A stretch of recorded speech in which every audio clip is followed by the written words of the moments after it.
generate an approximate $1.1 trillion increase in U.S. gross domestic product, GDP, including $352 billion in employment earnings based on present discounted value over an average construction period of 7 years. Furthermore, we estimate that as many as 1.9 million jobs would be required during each year of construction. 2 million jobs.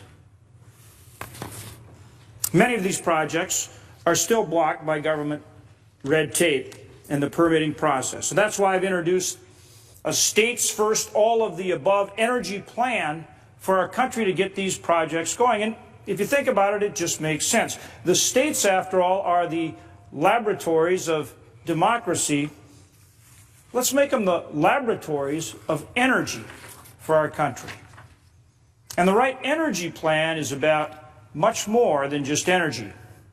It means economic growth, it means national security, and it means jobs. Jobs for those who are currently unemployed and jobs at a good wage. So today I'm offering amendments to the unemployment insurance legislation that will do all of these things. First one I'd like to talk about for just a minute is the Energy Security Act. I'm pleased to join with the senior senator from Wyoming, Senator Barrasso, and also our ranking member on the Energy Committee, Senator Lisa Murkowski from Alaska, as well as other co-sponsors on the legislation, Senator John Cornyn of Texas, obviously a big energy producing state, Senator James Inhofe of Oklahoma, and Senator David Vitter of Louisiana. What the Energy Security Act does, quite simply, is first it approves the Keystone XL pipeline project. Now, this is a more than $5 billion pipeline that has been in the permitting process now for more than 5 years. We're now in the 6th year of the permitting process trying to get a permit from the administration. We have thousands of pipelines all across this country, millions of miles of pipeline. And here's a project that for 6 years the administration has held in limbo. Latest, greatest technology moves Canadian oil, our closest ally, Canada, moves oil from Canada, as well as oil from my state, North Dakota and Montana, to refineries across the United States. Now, we import 50% of our oil. Do Americans want to get that from the Middle East?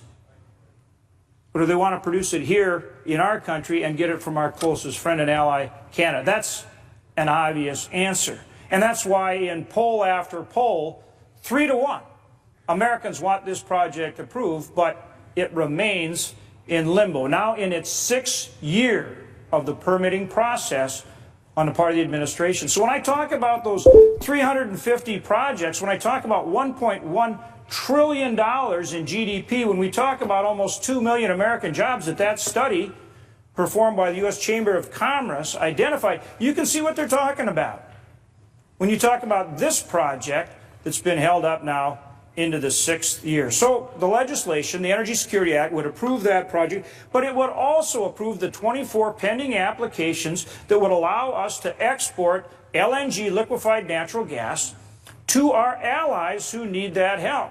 Right now in this country, we produce 30 trillion cubic feet of natural gas a year. We consume about 26 trillion cubic feet of natural gas, and that is growing rapidly.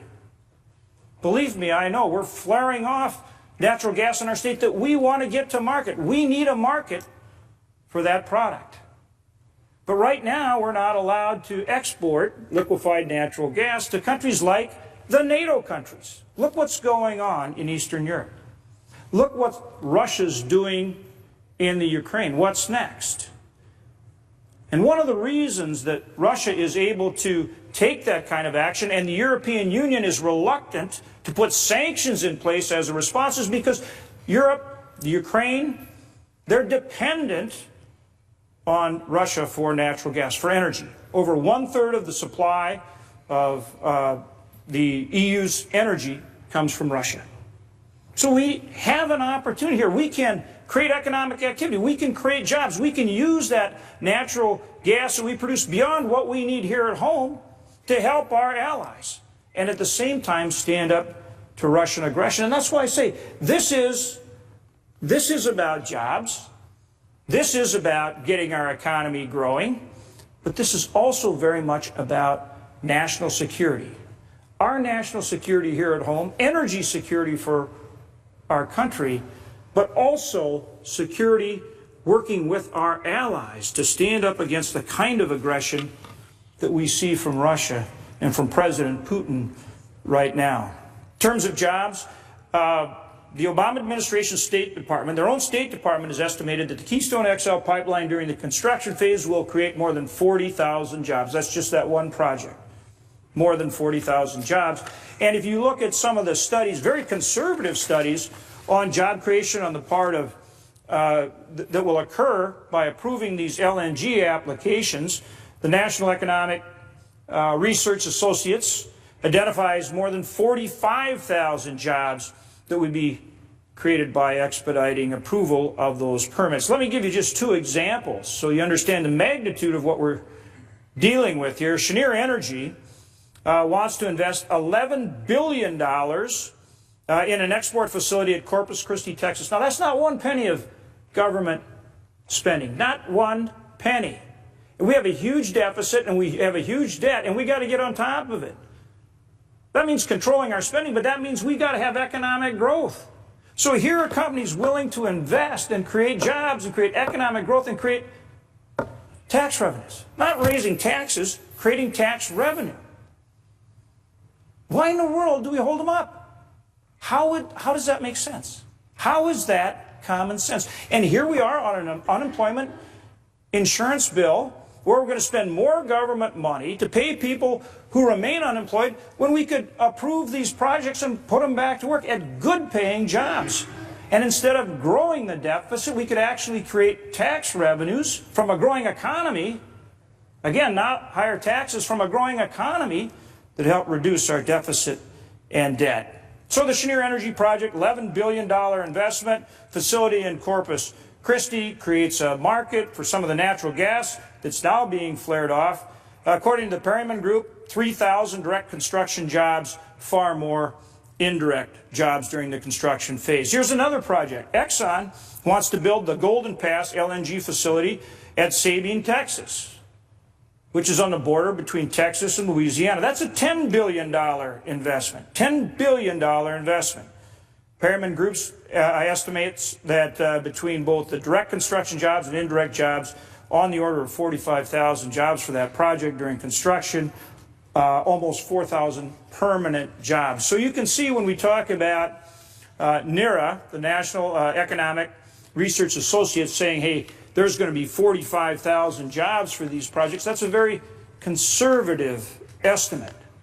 And it creates so much more. Not just good-paying jobs, but also a growing economy, tax revenues to help with the deficit, and national security, and security working with our allies at a critical time in Eastern Europe. In addition, I've offered other legislation that I've filed, but I'm now offering as an amendment to this unemployment insurance bill. Again, legislation that will create jobs, help people get back to work. The second one I want to mention is the Empower States Act. The Empower States Act gives primary regulatory responsibility to the states when it comes to regulating hydraulic fracturing. The reality is a federal one-size-fits-all approach does not work for hydraulic fracturing because the way hydraulic fracturing is done across this country is very different in different states. The way they hydraulically fracture in states, for example, West Virginia, where they're going after natural gas, is very different than the way they do it in North Dakota, where we're going after oil. We drill down 2 miles, vertical drill, bore to reach the oil, and then we drill out for miles at that level, produce primarily oil, natural gas, huge amounts of natural gas and gas liquids as a byproduct. But we are miles away from any potable water, which is much closer to the surface. So it's very safe. And the water that's produced, both the frack water as well as the water that comes up with that oil and natural gas, we put back down hole through saltwater disposal wells, in essence recycling the water. Anything that can't be reused, in essence, goes back down hole, and that creates a recycling process. Now that's different than the way it's done in the Marcellus Shale, in places like New York, Pennsylvania. It's different than the way it's done in West Virginia. Different than the way it's done in the Utica Shale in Ohio. Some similarities with the way it's done in Texas, in the Eagle Ford, where they also drill for oil. But the point is that the way this is done, the technologies that are used, even the product we're going after, and certainly the formations are different across the country. So when you put a federal one-size-fits-all approach in place, it doesn't work.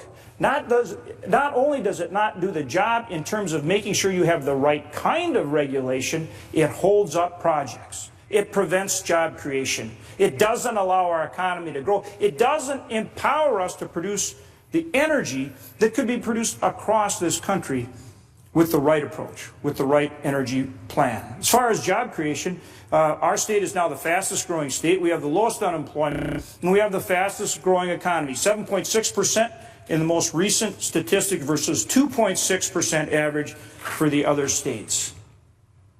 Again, this is about creating a growing economy. It is about creating jobs. Also, I'm offering the domestic energy and jobs legislation that I filed as an amendment to this bill. DEJA is a series of bills that have already passed the House. This is all legislation that has already passed the House. So we know that if we can get a vote here, the legislation that we can pass here has already gone through the House. We're already a huge distance on the journey to getting this done. What does the Domestic Energy and Jobs Act do? It does just exactly what the title says. It reduces the regulatory burden, it sets goals, it helps us produce more energy and create jobs. For example, we establish an American Energy Development Plan for federal lands. We've got all these federal lands, millions and millions of acres of federal lands, both onshore and offshore. The Department of Interior should have a plan to develop energy on those public lands, and they should set goals to do so. This legislation would require them to do just that. We freeze and study the impact of EPA rules on gasoline regulations. That benefits all Americans at the pump. Not only small businesses that are looking to hire people, but families, all consumers. We provide onshore oil and gas leasing certainty, meaning that the Department of Interior has to approve the permits within a stipulated, reasonable period of time. It advances offshore wind production. This is about producing renewable energy as well as traditional energy. It streamlines the permitting process. It provides access to the National Petroleum Reserve for development in Alaska. It requires the BLM to hold live internet auctions. Let's use this new technology to encourage investment in job creation and energy development in new and creative ways. It establishes rules on surface mining that make sense, common sense rules. It increases states' revenue sharing for outer continental shelf drilling, offshore drilling, and it also offers lease sales off the Virginia coast. Here, clearly, developing these new areas creates revenue for the states, creates revenues for the federal government, creates more energy for our country, creates more jobs. Not spending federal money, investing hundreds of billions of private dollars that are currently sidelined in these new and exciting projects. And finally, I'm offering the stream buffer rule legislation that I've filed as a standalone bill. I'm offering that as an amendment as well to this UI bill. The Department of Interior wants to implement a federal one-size-fits-all rule for stream buffer zones, meaning mining proximity to rivers and streams. Again, a one-size-fits-all, one-size federal approach for every situation does not work. Allow the states to take the primary role in regulating the stream buffer zones and let them do what makes sense. With all this legislation, we can empower hundreds of billions in private investment. We can put that investment and good old-fashioned American ingenuity into getting our country going, getting our economy growing, getting our people back to work. We can do it, and the way we can get started is simply by voting. That's what we do here. That's what we do in this Senate forum. Let us put forward our ideas. Let's have a vote. If it passes, we can do these things. But why in the world wouldn't we get a vote? That's what this body is all about. Let's have the debate. Come on down, let's have the debate. Let's debate each one of these and a lot more. That's what we do. And then let's vote. And that's how we'll decide. That's what the American people expect us to do. They sent us here to do just that. So the question I have is, why aren't we voting on these amendments and a lot more? If we're serious about getting people back to work, if somebody wants to come down and refute this, come on down, do it. And then let's vote. With that, Mr. President, I yield the floor.